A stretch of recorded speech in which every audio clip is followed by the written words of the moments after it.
Salut à tous, c'est Audrey, bienvenue sur Lidl Cuisine. Aujourd'hui, je vous propose de voyager un petit peu au Japon. Vous savez que j'aime beaucoup le Japon. Et on va réaliser ensemble un cheesecake, plus précisément un cheese tart. C'est quelque chose que j'ai dégusté surtout dans la région de Tokyo. C'est une tarte avec une pâte feuilletée, une base très crémeuse, légèrement citronnée. C'est absolument très simple à faire et vous allez vous régaler. Allez, comme d'habitude, je vous laisse la liste des ingrédients en description de la vidéo. Et bien sûr, vous retrouverez tous les produits chez Lidl. Pour cette recette, on aura besoin de fromage frais, une pâte feuilletée, de la maïzena, du sucre, 2 œufs, un citron et du lait. On va commencer la recette en préparant la pâte feuilletée. Tout simplement, je vais la placer dans un petit plat. Conseil pour le petit plat, quelque chose de très étroit mais d'assez haut. Sinon, vous allez obtenir un gâteau qui ressemble à une crêpe et c'est pas ce qu'on veut obtenir comme effet. On veut quelque chose de plus haut pour que ce soit un petit peu plus généreux et plus crémeux. Donc je vais placer la pâte feuilletée directement à l'intérieur et je vais la faire cuire à blanc 15 minutes à 180 degrés. Une fois qu'elle est placée, je vais simplement retirer l'excédent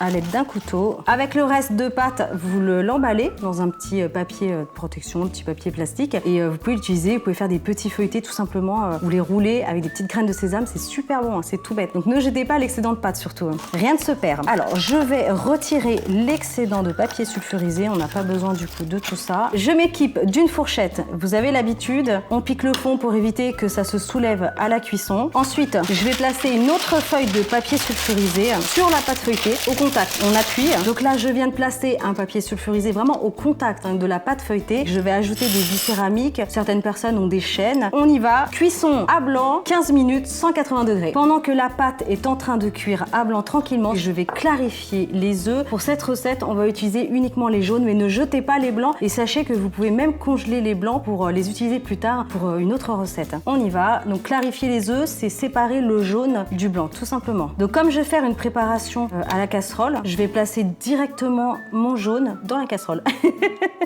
On fait la même chose avec le deuxième œuf. Ensuite, je vais ajouter le sucre et je vais mélanger tout simplement le jaune avec le sucre. Tout simplement, hein, vous mélangez 20 secondes. Ensuite, je vais ajouter le lait. On remélange.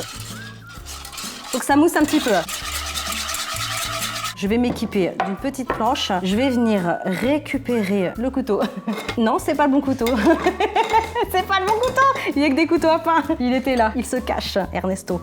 Allez, je coupe le citron. Alors là, j'ai un très gros citron aujourd'hui. Je vais du coup utiliser que la moitié. Si votre citron est petit, vous le prenez en entier. Citron jaune ou vert, les deux fonctionnent. On y va. On récupère le jus. Je l'ajoute.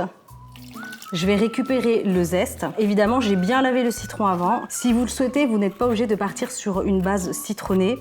La recette originale, c'est citron, hein. C'est vraiment la base. Mais après, vous pouvez partir sur quelque chose de vanillé ou de la cannelle. Pourquoi pas même ajouter des petits raisins aussi, c'est super bon. On redonne un petit coup de fouet. J'ajoute ensuite la maïzena. La maïzena, je vais la tamiser. La maïzena, toujours à froid, hein. Je vous l'ai déjà dit, ça se dilue dans un liquide froid. Écoutez, c'est prêt, impeccable. On passe à la cuisson. Allez, sur un feu moyen, doux moyen. Vaut mieux démarrer doucement si vous n'êtes pas trop sûr. Et là, tout simplement, on va attendre gentiment que ça épaississe. On veut une belle texture. Bon, alors moi, ça me rappelle de trop bon souvenir. Le dernier que j'ai mangé, c'était dans le quartier de Akiba, pour les intimes, Akihabara. C'est le quartier geek, quartier électronique. Généralement, on termine nos balades avec ce quartier parce qu'on adore flâner là-bas. Et on ramène toujours une figurine au passage.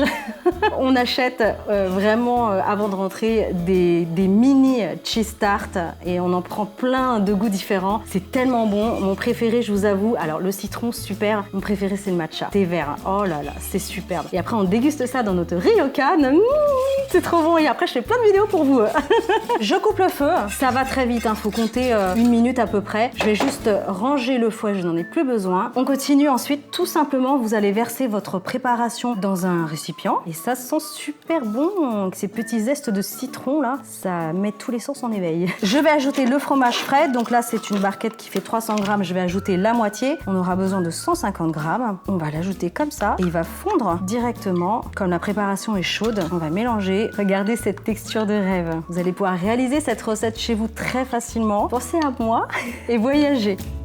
Quand le fromage frais est bien incorporé avec le reste de la préparation, on va venir récupérer notre fond de tarte qui est maintenant bientôt prêt, il reste à peine 1 minute et on va l'ajouter à l'intérieur tout simplement. C'est très très chaud, attention, on va retirer évidemment les billes en céramique et on va placer notre petite crème citronnée. Donc attention de ne pas vous brûler, hein. Étape délicate. Ah.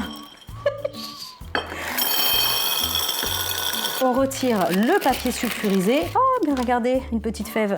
Surprise, je place l'appareil à l'intérieur directement et ça va repartir au four. Attention, cette fois-ci 150 degrés pour 15 minutes. Je vais juste venir lisser comme ça légèrement le dessus à l'aide d'une maryse. À tout de suite. Allez, ça sort tout juste du four, impeccable, ça a passé 15-20 minutes à peu près. Sachez que vous pouvez le déguster entièrement froid ou légèrement tiède. Vous allez avoir une texture très crémeuse et très onctueuse, c'est absolument fameux. Maintenant, vous savez faire un cheesecake cheese tart japonais. Je compte sur vous pour réaliser cette recette et vous me dites tout ça en commentaire. Pensez bien sûr à liker cette vidéo, abonnez-vous à la chaîne Lidl Cuisine et moi je vous dis à très bientôt. Ciao!